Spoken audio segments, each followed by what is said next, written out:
Hello dear, तो कैसे आप सभी। उम्मीद करती हूँ आप सभी अच्छे होंगे, घर में होंगे और मजे से अपने एग्जाम्स की प्रिपरेशन कर रहे होंगे। आज हम लोग एक छोटी सी स्टोरी सुनने वाले हैं। जी हाँ, आज हम अपनी क्लास में पढ़ाई नहीं करेंगे बल्कि एक छोटी सी स्टोरी सुनेंगे। तो आज हम लोग स्टोरी सुनने वाले हैं। एक छोटे से गाँव में एक किसान रहता था जिसका नाम था रमेश, और उसका एक छोटा सा बच्चा था जो कि महज 5 साल का था। नहीं, 5 साल बहुत कम लगा, उसका उम्र थोड़ा बढ़ा देते, लगभग 7 साल का था। और वो अपने पिता के साथ डेली उसके खेत जाता था, काम करता था और घर आता था। वो खेती में जितना उससे हो पाता था वो अपने पिता की मदद करता था। तो एक दिन क्या हुआ ना, बादल घेरा हुआ था, मौसम था बारिश का, और रमेश बैठा बैठा ऊपर आसमान की ओर देख रहा था। तब अर्पित जाता है, अपने पिता के बगल में बैठता है, पूछता है, पापा ऊपर में काले बादल क्यों हो गए और बादल का रंग अभी काला क्यों हो गया। अर्पित की मासूमियत कुछ ज्यादा ही है इस कहानी में, तो ध्यान से सुनिएगा। तो रमेश कहता है कि बेटा अभी बारिश पड़ने वाली है इसलिए बादल काले हो गए हैं। तो रमेश अर्पित को ऐसा कह के बोलता है कि जाओ तुम अपनी मम्मी को कह दो कि जितने भी फसल है, मतलब कि काटे हुए धान, उसे अंदर कर दे और कपड़े वगैरह जितने भी चीजें हैं वो उठा ले, ताकि बारिश से कुछ भी भीगे ना और खराब ना हो। अर्पित उठता है, अपनी माँ के पास जाता है और अपनी मम्मी को बता देता है कि मम्मी बारिश पड़ने वाली है, आप प्लीज अपने कपड़े उठा लो और धान से अंदर कर लो। अर्पित फिर वापस अपने पापा के पास आता है, बोलता कि पापा आपने तो धान वहाँ खेत में भी रखे हुए हैं। बोलता कि हाँ बेटा, मैं भी जा रहा हूँ खेत, कटे हुए जो धान है मैं उन्हें झाँप दूंगा और जो धान बचे हुए हैं उन्हें देखता हूँ बारिश के बाद कैसी स्थिति बचती है, कहीं खराब ना हो जाए। किसान के पास ये मोमेंट बहुत क्रूशियल होता है, जिस टाइम बारिश होने वाली होती है और फसल कटने वाला रहता है, और उस टाइम की बारिश फसलों को खराब कर देती है।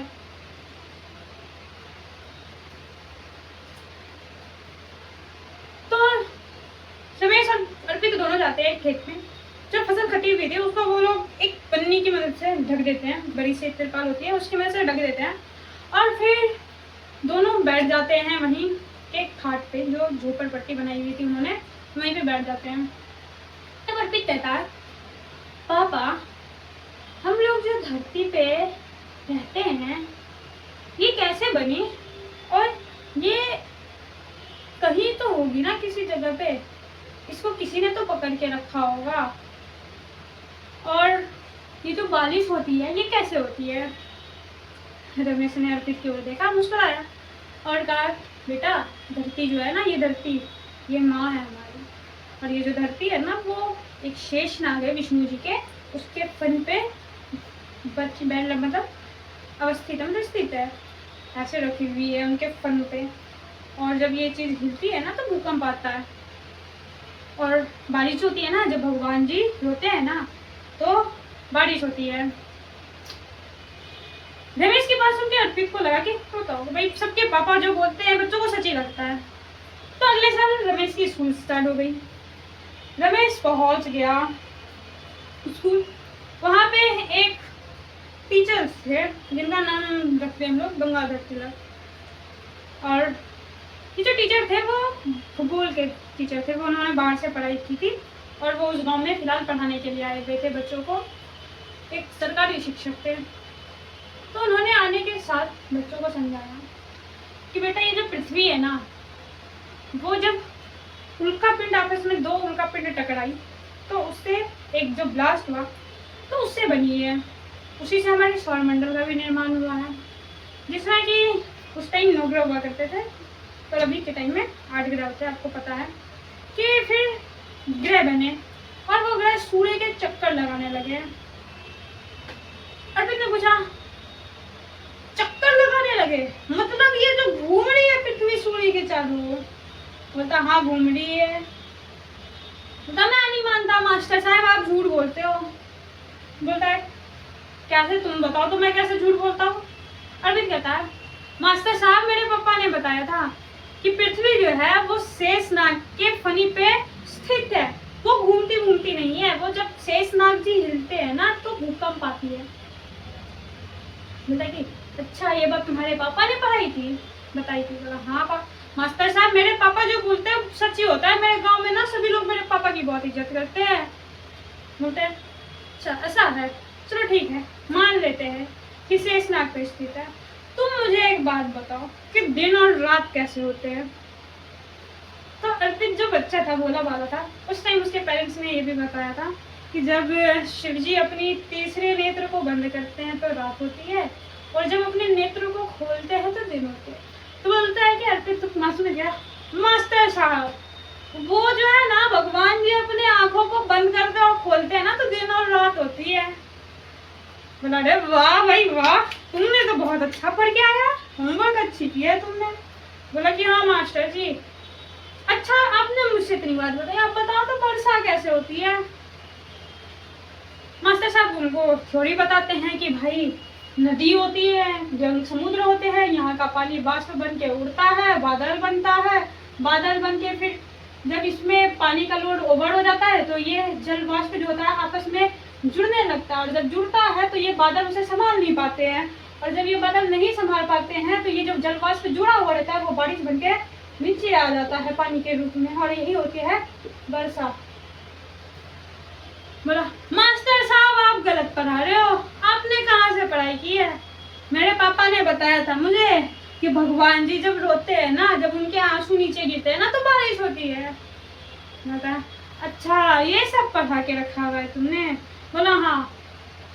तो अर्पित कहता है मास्टर साहब आप गलत शरत पढ़ाते हो, मैं नहीं बनूंगा यहाँ पे। उसने अपना सामान फेंका और घर चला गया। मास्टर साहब उसके पीछे पीछे गए उसके घर तक। उसकी मम्मी बैठी हुई थी और उसके पापा बगल में बिस्तर पे लेटे हुए थे।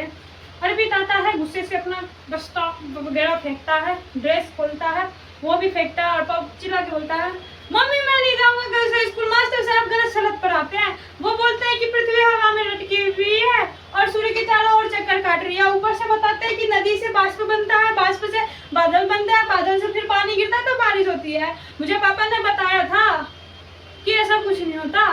धरती है ना हमारी माँ है, वो एक नागफनी पे स्थित रहती है और यहाँ पे जो बादल है ना वो सब कुछ नहीं होते। भगवान जी जब रोते हैं ना तो आंसू बह के जो नीचे गिरता है वो बारिश होता है। और ये बोलते हैं कि दिन रात होता है, कि सूर्य इधर से उधर आता है तो दिन रात होता है। मैं नहीं जानता हूँ क्या, पापा ने बताया था जब भगवान जी अपनी आंखें बंद करते हैं ना तो वहाँ पे दिन और रात होता है और जब आंखें खोलते हैं तो दिन हो जाता है।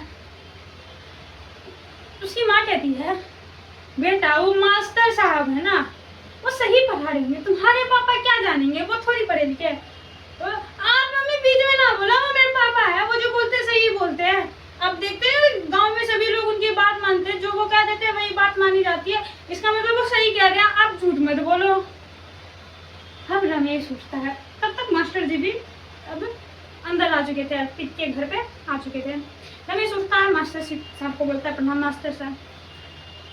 अब मास्टर साहब बोलता है कि का भाई रमेश तुम क्या क्या बता दियो जी अपने बच्चे को, ये कैसा बच्चा है तुम्हारा जो हमारी बात पे भरोसा ना कर रहा है?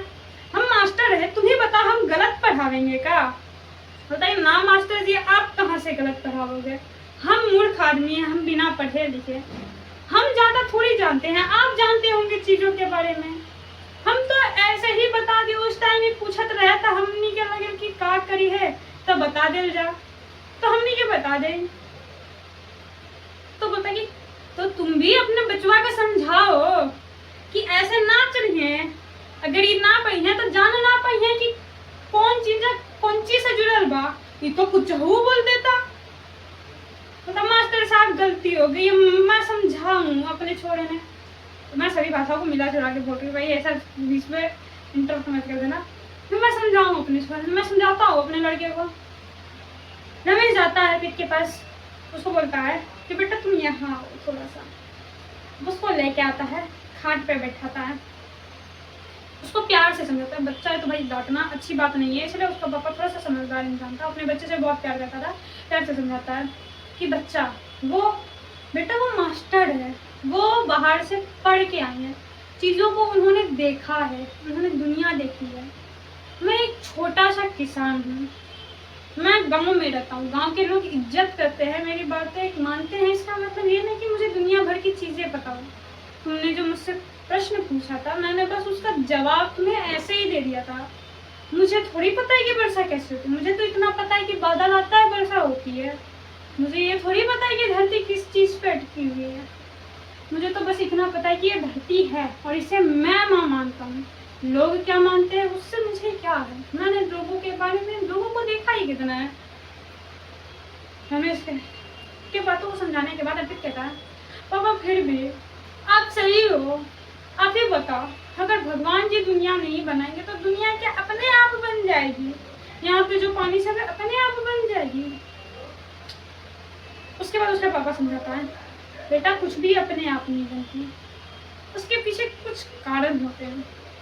जैसे हम लोग जब फसल लगाते हैं तो उसके लिए हमें उसमें बिजरा डालना पड़ता है, उसमें बीजों को लगाना पड़ता है, उसकी देखभाल करनी पड़ती है, तभी चीज़ें बनती हैं। पर उसको बनने में भी बहुत ज़्यादा टाइम लगता है, समय लगता है। तो उसी प्रकार जब पृथ्वी बनी हुई है उसमें टाइम लगा होगा, उसको भी कुछ चीज़ें, उसमें कुछ हुए होंगे काल, कुछ घटी होगी घटना जिसकी वजह से ये बनी है। अब वो चीज़ें मुझे तो नहीं पता क्योंकि मैंने पढ़ा नहीं है। अब तुम बताओ कि मैं ज़्यादा विद्वान हूँ या मास्टर साहब? तब अर्पित कहता है, मास्टर साहब काय क्यों बाहर से पढ़ के आए हैं।